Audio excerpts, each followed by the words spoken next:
Tiga. Bismillahirrahmanirrahim. Assalamualaikum warahmatullahi wabarakatuh. Halo sahabat ceria semuanya, bagaimana kabarnya? Ketemu kembali dengan agenda Bincang Ceria. Kali ini masuk di part 2 ya, Bincang Ceria part 2 dengan pembahasan yang pastinya berbeda. Nah, teman-teman semuanya, kali ini kita akan membahas hal-hal yang saya kira penting untuk kita bedah di sini, yaitu di Bincang Ceria, yaitu berkaitan dengan prestasi dan inovasi di bidang sekolah. Nah, tentunya hal ini perlu kita jelaskan bahwasanya dalam hal konteks sekolah itu perlu adanya sebuah prestasi untuk mendorong suatu kemajuan di sekolah tersebut. Itu juga menjadi salah satu brand yang ada di sekolah. Nah, kali ini kita akan membahas itu. Tentunya saya tidak sendiri, saya Pak Supri, ditemani oleh rekan saya yang saya kira juga mempunyai inovasi yang luar biasa di sekolah seperti itu, punya sumbangsi dan kontribusi dalam hal sekolah dan dalam spesifiknya adalah kesiswaan atau berkaitan dengan prestasi. Langsung saja kita perkenalan tamu yang luar biasa hari ini. Assalamualaikum Ustaz Rio. Waalaikumsalam Pak Supri. Alhamdulillah. Bagaimana Ustaz Rio kabarnya? Alhamdulillah sehat. Baik. Baik Ustaz Rio. Kali ini kita akan membahas berkaitan dengan hal yang penting perlu kita sampaikan, yaitu prestasi dan inovasi yang ada di sekolah. Tapi sebelum di situ saya mengenal Ustaz Rio itu, kita pernah satu tim ya di tim Ceria ya, kalau nggak salah ya. Iya. Ya, betul ya. Dan Ustaz Rio ini juga pernah menjadi redaksi juga di Ceria ke-4 atau 5 itu? Lima. Ya. Jadi teman-teman semuanya juga seperti juga pernah mengisi di Ceria. Baik, Rio, kali ini kita akan ngobrol lebih serius mungkin ya. Lebih serius ya. Kayak ketegangan ya, tapi ini buat santai ya. Baik, pertanyaan yang pertama mungkin lebih serius. Ustadz Rio itu diamanai mengurus terkait dengan kesiswaan dan juga punya tim bina prestasi seperti itu, punya tim sendiri. Nah, kita berbicara secara umum berkaitan dengan sebenarnya sekolah itu perlu ada inovasi enggak? Nah, kalau ada inovasi seperti apa bentuk inovasi itu? Atau misalnya apakah yang seperti Ustadz Rio lakukan, misal bekerja sama dengan kampus lain, lembaga lain, kemudian mungkin bahkan negara lain, kemudian apakah seperti itu bentuk inovasi biar anak-anak juga belajar lebih luas lagi seperti itu? Bagaimana? Terima kasih atas pertanyaannya. Iya. Jadi memang sebagai lembaga pendidikan, sekolah dasar apalagi perlu adanya inovasi, baik itu inovasi dalam pembelajaran maupun inovasi kegiatan di luar pembelajaran. Nah, salah satu kegiatan di luar pembelajaran ini kan salah satunya kan tujuannya yang jelas menambah pengalaman anak. Di sisi lain juga selain menambah pengalaman anak, tentunya kita juga menginginkan menambah prestasi anak atau kontribusi anak di berbagai bidang, tidak hanya akademik saja. Nah, saat ini kita memang menjalin hubungan dengan lembaga-lembaga, apalagi kita juga sudah MOU-an. Jadi salah satu MOU-an kita terkait dengan culture exchange atau pertukaran budaya itu dengan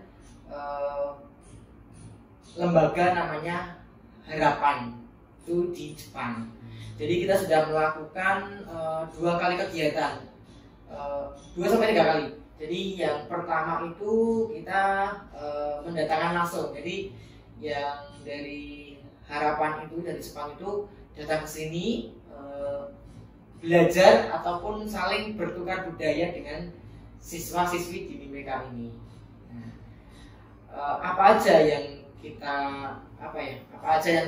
lakukan dengan kegiatan ini? Yang jelas yang pertama kan ada budaya baru.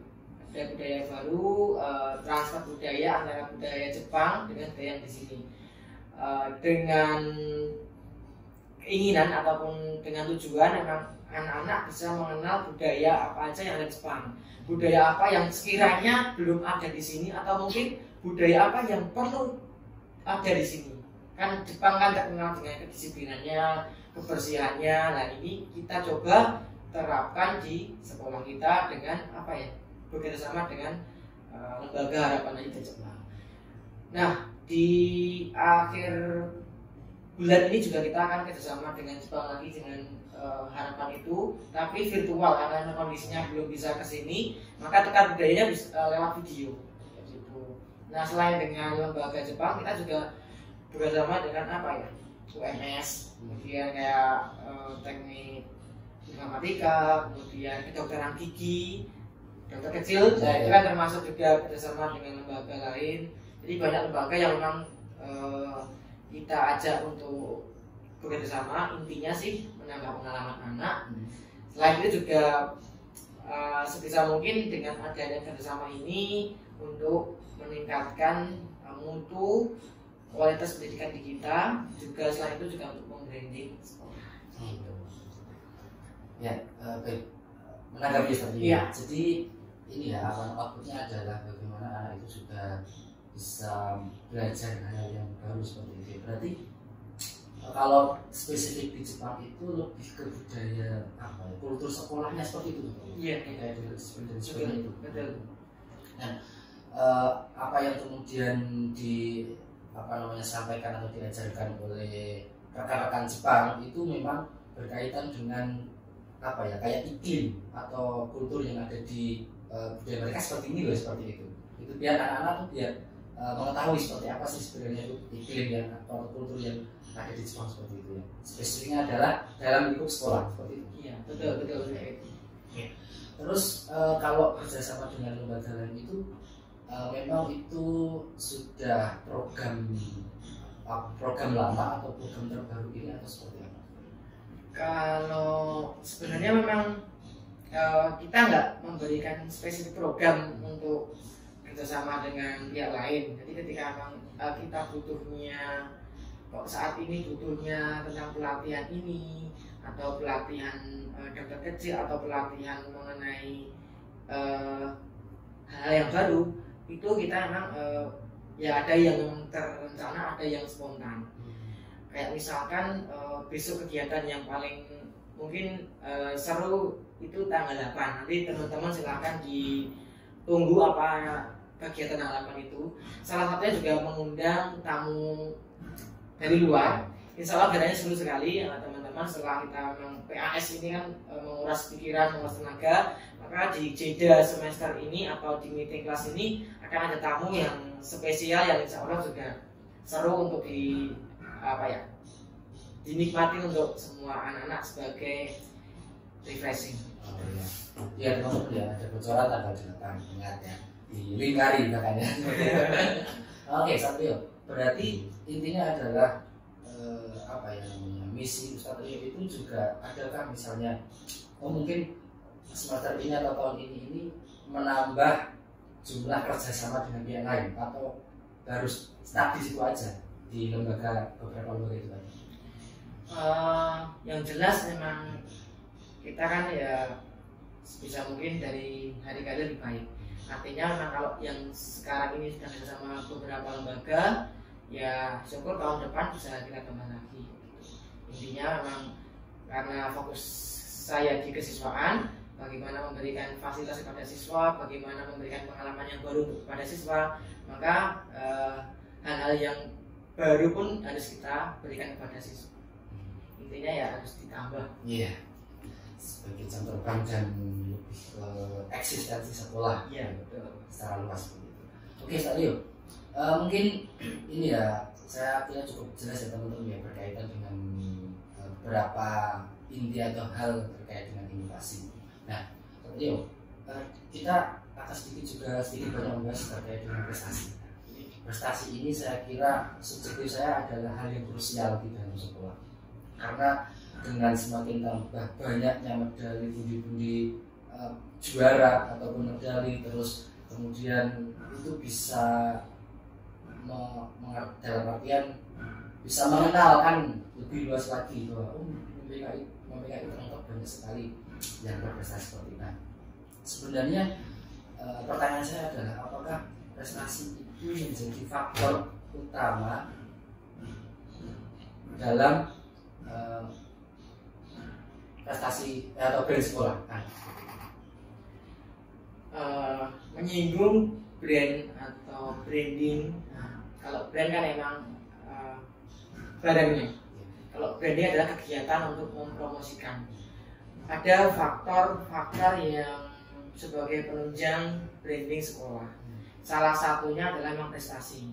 Jadi salah satu faktor utama, ya faktor dari branding itu adalah prestasi sekolah. Jadi prestasi sekolah ini penting untuk mengenalkan sekolah ke masyarakat, mengenalkan sekolah ke media luar. Karena gini konsepnya. Jadi ketika memang kita, apalagi sekolah yang berbasis MI atau multiple intelligence, itu kan menghargai setiap anak punya bakat, setiap anak punya kelebihan. Nah, ketika kelebihan itu bisa kita wadahi, bisa kita kembangkan, tentunya kan akan menimbulkan atau mengakibatkan prestasi-prestasi di bidang yang nggak cuma akademik, non akademik kayak seni, kayak olahraga seperti itu. Memang prestasi dengan branding itu berjalan lurus. Artinya kalau prestasinya bagus, maka branding sekolah pun juga ikut bagus. Seperti itu. Jadi penting prestasi itu untuk mengangkat kemajuan sekolah atau branding sekolah. Berarti intinya ini ya, apa namanya, prestasi itu sangat penting dan sangat dibutuhkan di sekolah tersebut kalau sekolah itu ingin maju dan berkembang, seperti itu. Iya, betul. Ya. Baik. Ya, tadi sedikit menyinggung terkait dengan apa namanya, sekolah itu yang sekolah kita itu yang dengan tanda kutip berkiblat pada multiple intelligence itu sebetulnya. Sebenarnya pertanyaan lama ini yang ingin saya ajukan gitu ke sekolah itu. Sebenarnya apakah ada korelasinya atau hubungannya berkaitan dengan multiple intelligence itu dengan prestasi anak gitu? Kalau kita berbicara terkait dengan multiple intelligence itu kan kecerdasan majemuk, artinya anak itu ya diperbolehkan untuk berkarya, beraktivitas sesuai dengan kemampuannya masing-masing. Nah, itu apakah ada hubungannya sama dengan prestasi? Ya, jadi hubungan MI dengan prestasi jelas ada hubungannya. Karena kita sudah mengetahui teori MI, sudah menerapkan MI, sudah melakukan MIR atau Multiple Intelligence Research atau tes mengetahui gaya atau kecenderungan anak atau bakat anak. Maka hubungannya ketika memang kita tahu bakatnya anak, kemudian kita berikan fasilitas, kita wadahi, kita berikan support, maka bakat-bakat ini nanti akan muncul dan bakat-bakat ini akan menghasilkan prestasi-prestasi. Jadi teorinya kan kita sebenarnya kita menggali potensi kan. Oh, udah tahu nih si anak ini prestasinya di musik. Ya sekolah kan harus memberikan wadah, memberikan pembinaan, memberikan support. Oh, ayo kamu bermain musik terus. Oh, bakatnya ini di olahraga misalkan di futsal. Sekolah memberikan support, atau mungkin di sains atau di matematika atau di IPA.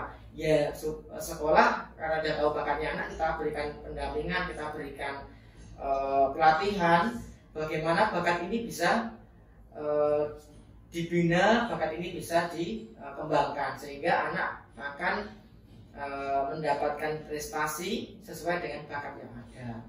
Memang kita nggak fokus hanya di akademik, non akademik ya kita berikan support seperti itu. Gini seperti yang menyambungnya. Jadi apakah memang ini ya, terkait dengan sarana prasarana itu masih menjadi kendala atau memang sebenarnya sekolah itu sudah maksimal berkaitan dengan sarana prasarana? Misalnya anak itu misalnya suka dengan olahraga tadi atau mungkin suka dengan ya dalam bidang lain seperti itu. Apakah sekolah sudah memberikan sarana prasarana itu kepada anak atau belum, atau seperti apa? Sejauh ini memang kita berusaha semaksimal mungkin untuk memberikan sarana dan prasarana untuk mengembangkan bakat anak, baik itu sarana yang udah ada di sekolah ataupun belum. Ketika memang sarana di sekolah belum ada, maka ya kita bisa mungkin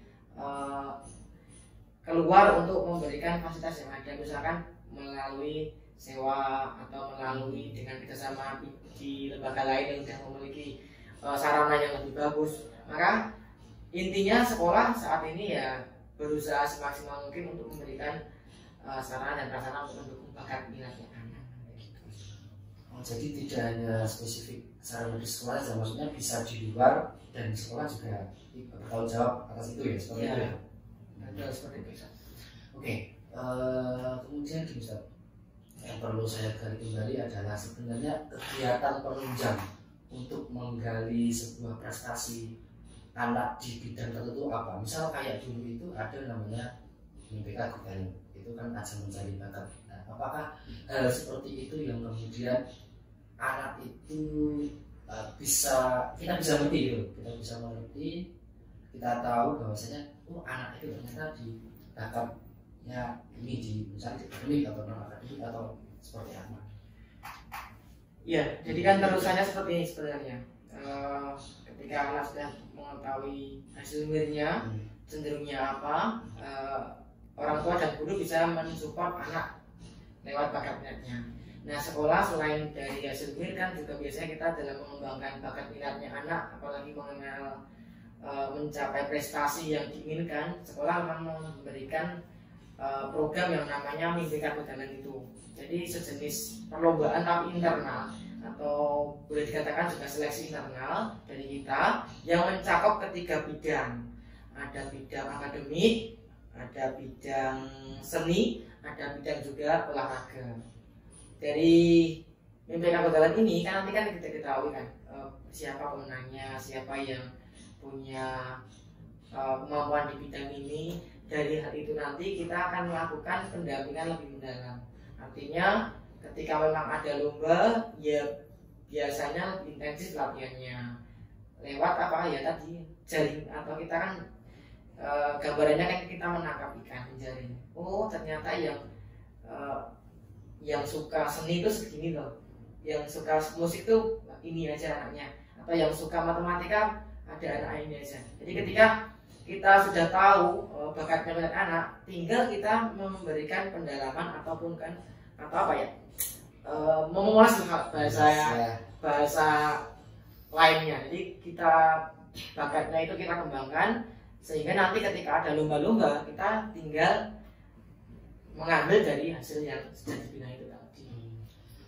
Oh jadi hasil dari mir itu di follow up terus ya Ustaz ya, secara berkala itu ya berarti ya? Iya, jadi ketika memang saya punya spesial momen. Jadi ketika kelas 3 itu ada anak yang memang akademiknya turun sekali, ada akademiknya nggak bisa mengikuti yang lain. Kita lihat mirnya itu seperti apa. Kemudian saya tawarkan pada orang tua, Bun karena ini anaknya itu namanya Mas Hafiz. Mas Hafiz yang panah Popda nasional, Popda kabupaten terus maju ke provinsi. Nah itu lulus. Itu pas saya kelas 3 itu kan memang memegang dia, memang secara akademik memang kurang. Saya sarankan Bunda bisa mengikuti ekstrakurikuler di sekolah. Yang diinginkan anak apa toh, cenderungnya apa toh? Apakah di olahraga atau seni? Pertama memang ikutnya taekwondo. Taekwondo kok nggak berkembang. Nah, coba nanya anaknya, aku pengen panahan. Dari situ orang tuanya support banget. Jadi orang tuanya mensupport kegiatan ekstranya anak itu. Kelas 4 udah mulai fokus ke panahan. Kelas 5 baru muncul. Oh ternyata dia cenderungnya di panahan. Kelas 5-6 ini dia bisa memberikan prestasi yang luar biasa. Bahkan 2 kali juara Popda Kabupaten peringkat 1. Itu spesial banget. Jadi ketika ada anak yang memang nggak bakatnya nggak di akademik, coba dibuka mirnya, apakah dia cenderung di seni apakah di olahraga. Kalau di seni ya seni apa? Ada seni musik, ada seni tari, atau seni gambar, seni rupa, bisa kaligrafi, bisa mewarnai apa yang bisa disupport. Jadi kita bisa dilihat dari mir, dan mungkin juga bakatnya anak bisa lebih dalam dengan apa ya, tanya jawab kepada anak. Ternyata luar biasa tadi. Ternyata saya baru tahu terkait dengan ini adalah salah satu contoh mungkin ya. Jadi apa namanya faktor guru, kemudian orang tua sama murid itu juga harus kolaborasi. Betul. Iya. Karena ini luar biasa nih, jadi contoh ya teman-teman ya. Jadi jangan malu, jangan ragu untuk berkarya ataupun berprestasi seperti itu. Nah, soalnya seperti tadi ya, ternyata juga punya bakat atau kompetensi yang terpendam, dan memang setiap anak itu mungkin juga punya potensi atau bakat. Betul. Tinggal bagaimana kita cara menggali, mengulas dan mengimplementasikan hal tersebut. Oke, baik. Terus gini Pak Rio, kalau berbicara terkait dengan tadi kan disinggung Pak Satu ternyata sudah tingkat kabupaten, tingkat provinsi mewakili lah gitu. Nah, saya ingin tanya terkait dengan mungkin kepo saya juga apa ya? Nggak apa-apa. Terkait dengan ini, apakah sebenarnya ketika Ustadz Rio ini memegang di kesiswaan dan juga punya tim divisi, apakah punya grandisan besar atau target medali selama 1 tahun pelajaran ya, atau mungkin juga punya tingkatan targetnya juga ini kalau bisa tembus mewakili kabupaten nih, provinsi nih, super nasional nih, internasional nih, amin ya Allah gitu. Seperti itu, apakah punya sebuah grandisan untuk kemudian itu nanti bisa diimplementasikan di sekolah? Iya. Untuk desainnya memang kita kan memulainya memang dari mimpi kabupaten. Kemudian menjaring tadi, setelah kita jaring, kita bina dan kita buat yang namanya kelas olimpiade. Kelas olimpiade itu memang sementara ini memang baru terlaksananya di akademik atau desainnya. Jadi matematika IPA itu ada kelompokan. Ini tim dari IPA di bawah, ini IPA ke atas, ini matematika di bawah, sama di atas itu kita sudah punya grup. Jadi ketika ada lomba itu tinggal nanti nama aja kadang. Kadang juga memang kalau perlu siswa lagi, kita melakukan seleksi internal lagi.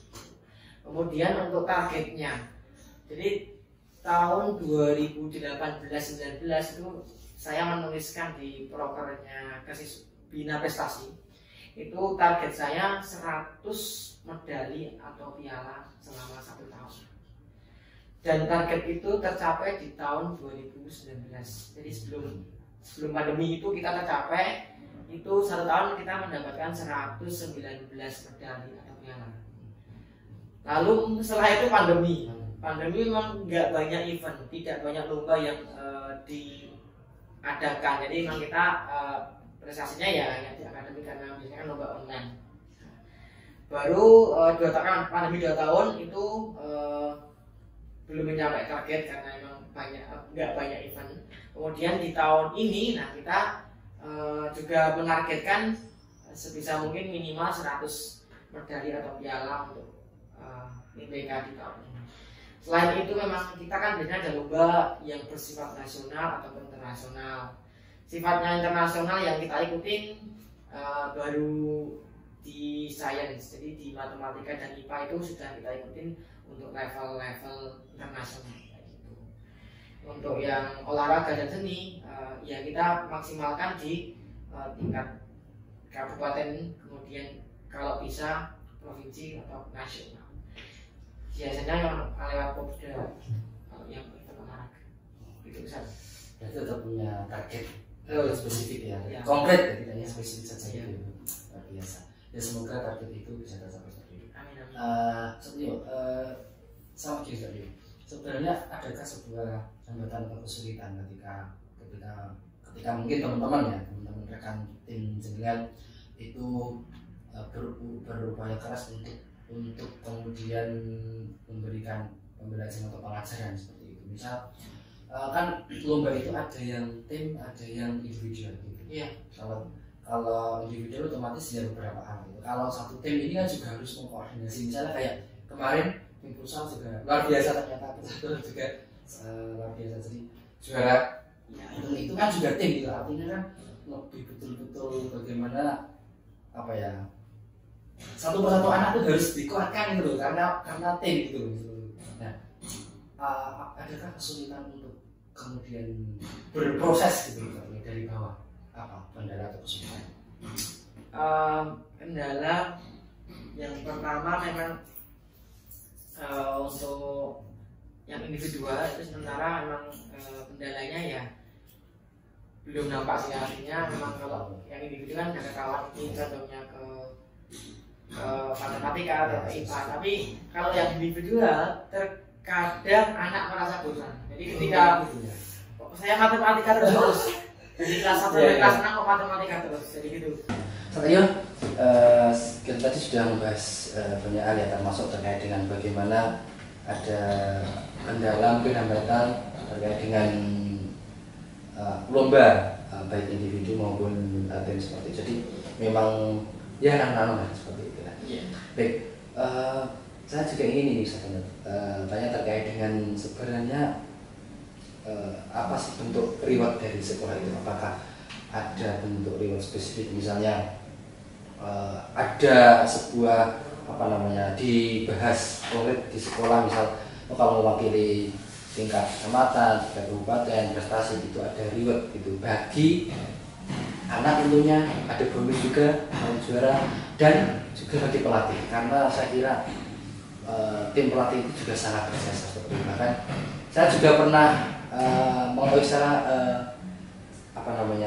mengetahui sendiri seperti bahwasanya ketika hari akad itu masih masih berlatih, dalam arti masih memberikan pelajaran gitu teman-teman. Jadi saya kira juga bentuk apresiasi juga kalau teman-teman juga untuk berikan sebuah reward atau penghargaan yang setidaknya itu berbanding lurus dengan apa yang mereka usahakan, seperti itu. Gimana seperti itu terkait reward itu tadi? Untuk reward, jadi semua anak yang memenangkan perlombaan kita berikan merchandise dari sekolah.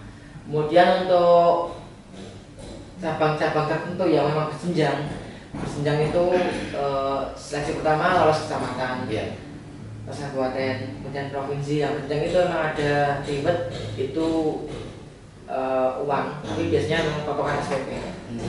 Kemudian untuk guru ataupun pelatih itu memang ada rewardnya, itu berupa uang, itu sudah tertulis di kepegawaian kita.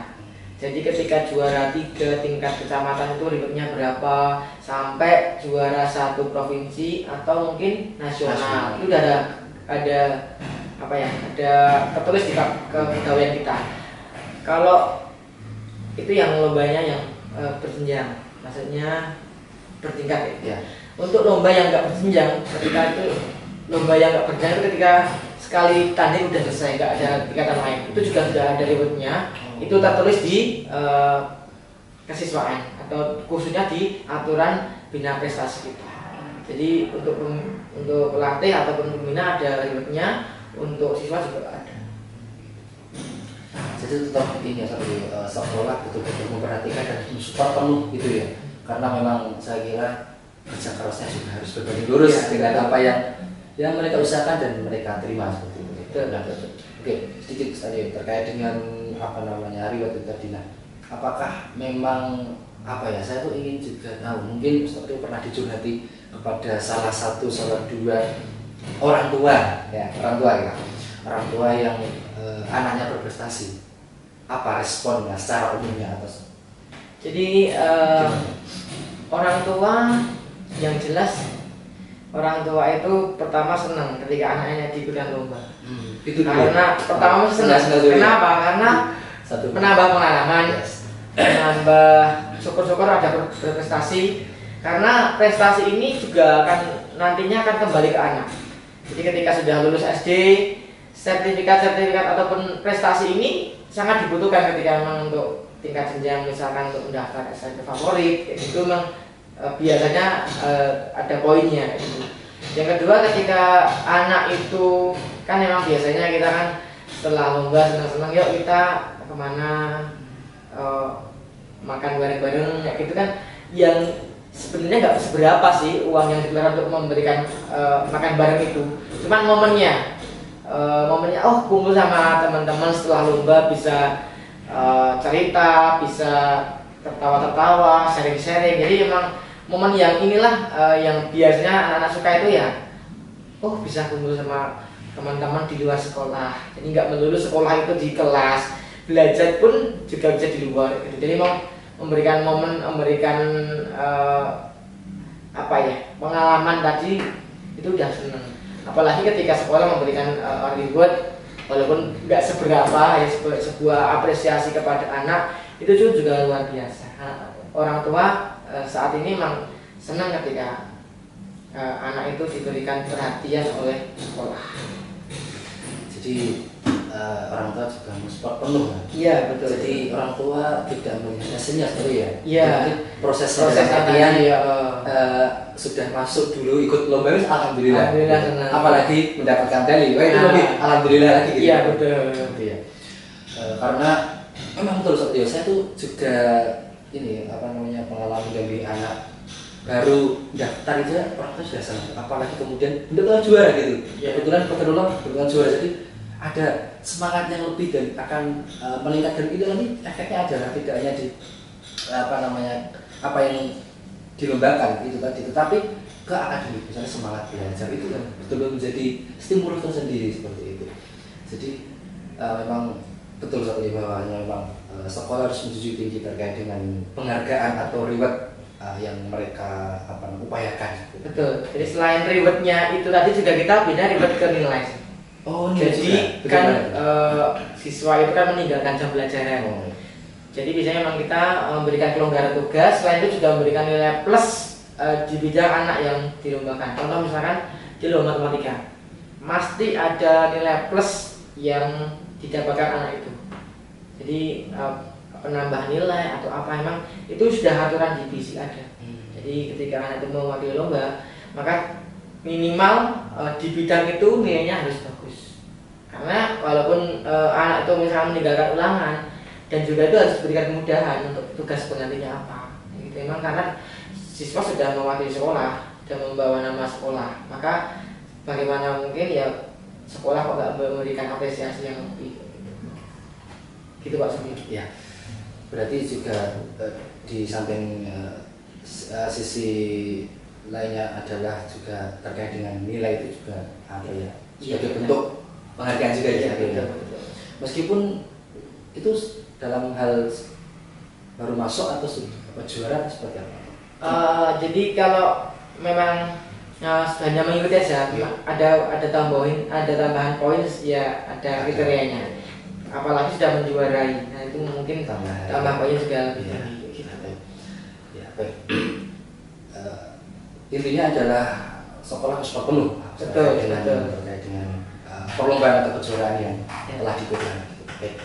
Oke, Satrio, mungkin ini Satrio, ada pertanyaan yang berbeda terkait dengan sekolah kita. Juga ada sekolah madrasah inklusi. Kalau berbicara terkait dengan madrasah inklusi itu juga berbicara terkait dengan anak-anak yang luar biasa, anak yang spesial gitu. Nah, ini kita kaitkan juga dengan prestasi juga. Nah, apakah juga sekolah itu mensupport penuh sebenarnya terkait dengan anak-anak inklusi juga ayo didorong untuk juga berprestasi ya, meskipun memang lomba-lombanya itu yang diadakan itu memang ya bisa dikatakan sedikit kalau tidak banyak seperti itu. Nah, apakah dari sekolah sendiri juga ya pasti mensupport penuh lah terkait dengan adanya perlombaan dalam spesifik inklusi? Iya. Jadi beberapa waktu lalu ketika ada lomba inklusi, itu langsung saya kirimkan ke guru atau CO inklusinya. Jadi ketika kirimkan, kemudian kita sharing. Ini ada lomba inklusi, apakah siswa kita bisa mengikuti? Jadi ketika memang ada event inklusi, ya kita bisa mungkin memberikan support kepada siswa inklusi.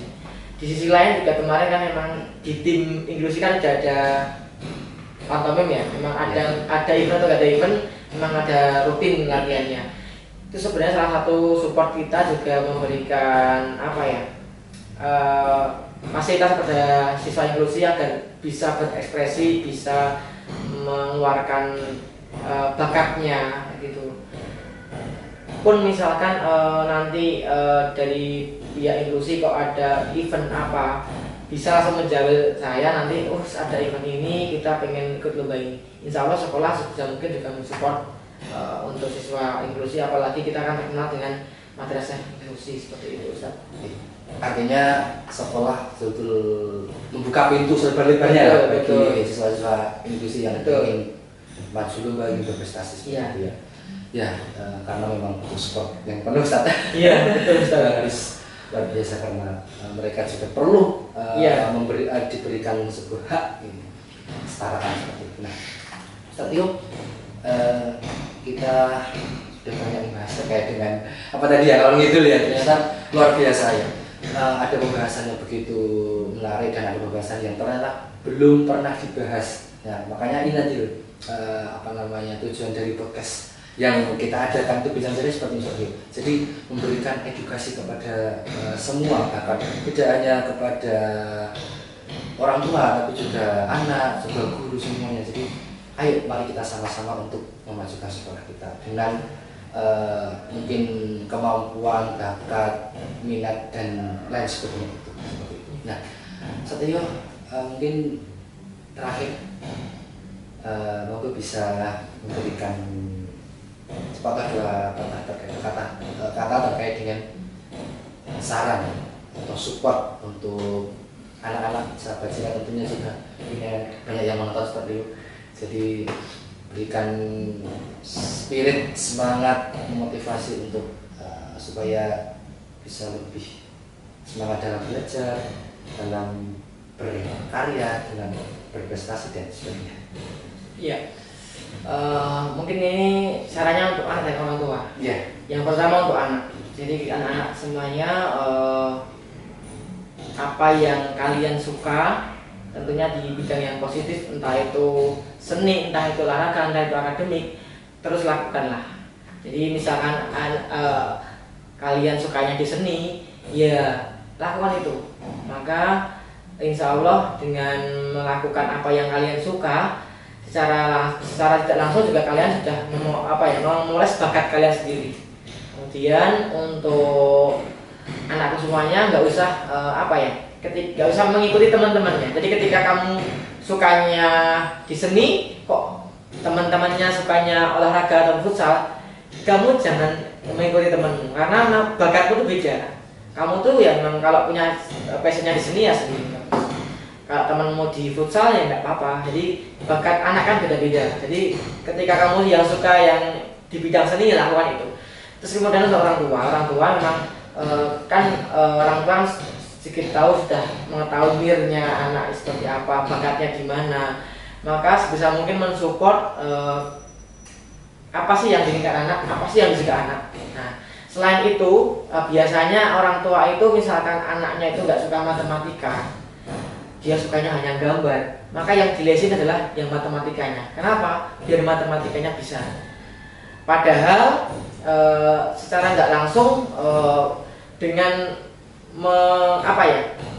itu akan menutupi bakatnya anak. Jadi ketika anaknya suka menggambar, ya kalau sebisa mungkin yang dilesin itu les gambarnya yang disukai, agar bakatnya itu muncul, agar bakatnya keluar, sehingga bisa berprestasi di bidang yang dia suka.